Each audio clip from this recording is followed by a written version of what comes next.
Dr. Henry, we've seen the curve going up for weeks now, and we're seeing it in your modeling again. So I'm just wondering why nothing has changed substantively in response, whether it's tougher messaging, tightening restrictions, implementing fines. I mean, isn't it time to put down the proverbial carrot and pick up a stick at this point? I think we actually have done all of those things. If you look at the provincial health officer orders, we have put in increased restrictions in those areas where we know transmission has been happening. And we've been working with the industry, particularly in some of the nightclubs, the entertainment venues, restaurants, and they have stepped up. And we're not seeing transmission in some of those places anymore. We've continued with our restrictions around mass gatherings, and as you know, the number is 50. We've done quite a lot of working together with environmental health officers, bylaw officers, WorkSafe BC to do blitzes in different areas. And we've now, we learn more every time. And there's some people out there who are trying to skirt the rules, trying to find ways to get around things and hide things, and we are trying to find them, and we are appealing to those people who know these are happening. Where we know about them, they are being shut down, and this is something that we need to encourage others to police as well, because it will impact all of those businesses if we have to shut people down. And that has been effective. And I may not be as overt about it as some people, but we are absolutely making sure that we are taking the measures that are needed in those places where we're seeing transmission happening.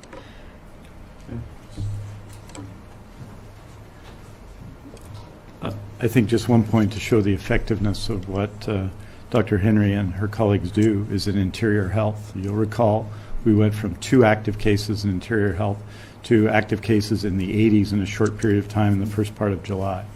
An action that was taken led by Dr. Henry, led by the team in interior health, but involved the whole community. And today, we're back down to 13 active cases in interior health, and that involved the community, but it also involved the leadership of our health officers. And so our challenge in Metro Vancouver is to also follow that path, because today and in many other days this week, the overwhelming majority of the cases have been in Metro Vancouver. So I believe that this can be done, and we are determined to work with people. But ultimately as well, it depends on the participation of everybody, and we are going to continue to call for that. We can't be in every house, we can't be in every apartment, nor does anybody want us to be. So that means that we have to join together as part of a joint effort, and we're going to continue to call for that as well. Penny, do you have a follow-up question? Yeah, I do, and it's actually in relation to what Dr. Henry is saying in terms of trying to find these people. When the pandemic first started, the CDC told me that they had been planning for years for something like this, and they specifically had staff looking at social media for early signs of outbreaks.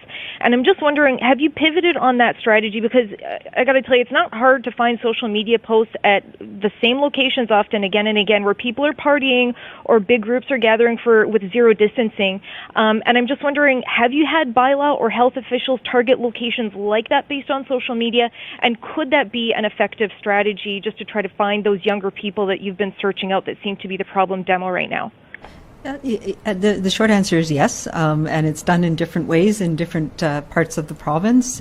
And, I think we have to be a little bit careful about demonizing. Most young people are doing the right thing, and they are socially responsible, and they care a tremendous amount about their communities and their families, and so we have to be a little bit careful about tarring everybody with the same brush. But yes, we do use social media. We get reports of things. We investigate a number of every day there are things that are purported to go on. I also will say that there's a lot of things on social media that are being hashed up and sent around that are not actually viable or true.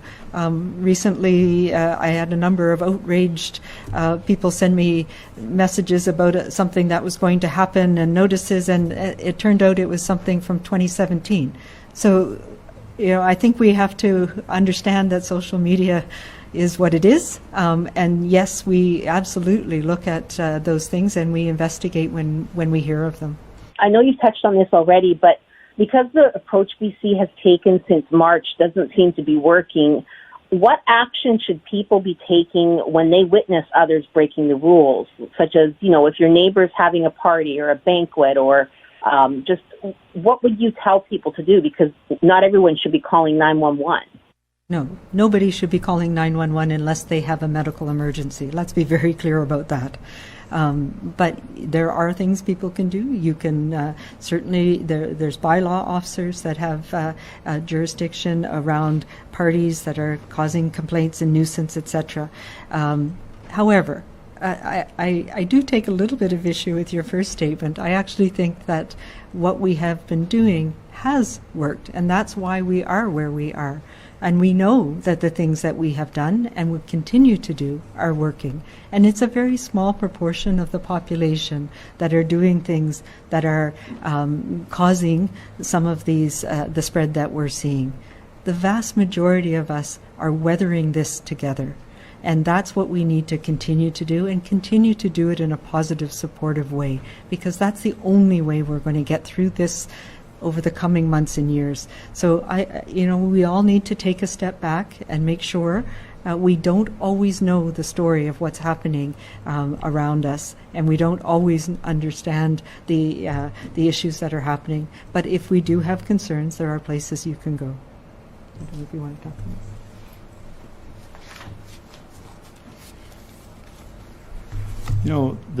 There's no cure and there's no vaccine for COVID-19.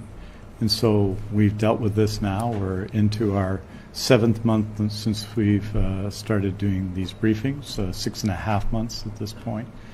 And I think the overall record of the province is very strong compared to other jurisdictions, especially when you consider the circumstances and jurisdictions around us. And those present challenges for us as well. But we have to continue to adapt at every turn. I talked about interior health earlier, and that involved some changes in public health orders, some changes in enforcement, but also an engagement in that case in the whole population of Kelowna, and including the government in Kelowna and everything else. So we're going to have to adapt again and again and again and again. You saw yesterday the Premier announced 500 new contact tracers. We're developing and are putting in place. In fact, the last month has been, I think, in terms of the work that we've done in the Ministry of Health, the busiest month we've had to date, if you can imagine that, in preparing for what's coming for us coming in the fall, or potentially coming in the fall. And that involves improvements and changes to healthcare capacity so we can help people and support people getting through this difficult period. And you're going to see that reflected in the days and weeks to come. So I think we're going to have to continue to adapt. And that same question of the need for adaptation can be asked in September and October and November and December and January. That we're going to have to continue to do that. And fortunately, we get unbelievably effective guidance from our provincial health officers, from our medical health officers and the health authorities, and from our outstanding team in the Ministry of Health led by Steve Brown. Do you have a follow-up question, Martella?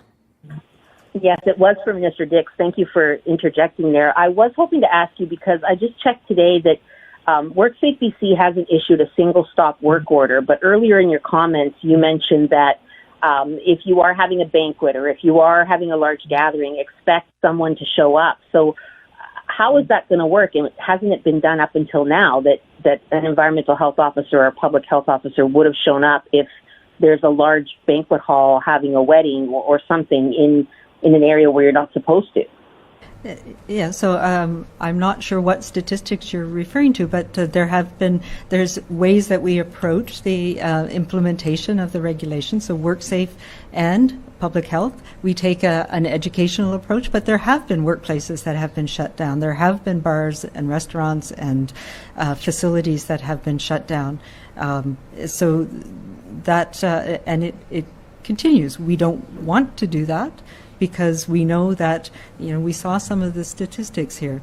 The people who are differentially affected by shutdowns in certain industries, particularly in the sectors that we're talking about, are overwhelmingly racialized women. So we need to make sure that what we're doing is going to support those people and get them back online. And we were working with the industries to make sure that things can be done safely. And yes, there is a program to monitor that. And Marcella, just to be clear, what I am saying to people this weekend, particularly with respect to the unequivocal provincial health order on gatherings and the limit of 50 people, is that they can expect to be visited in what are essentially private parties in public halls. They can expect to be visited, and the rules will be enforced. And that will have consequences in the future, because it may not be reasonable or possible to shut down an event, and that might not be the most desirable thing, but it will have consequences. And so what this is warning in advance this weekend of what can happen, and our expectation that the rules will be followed in those places.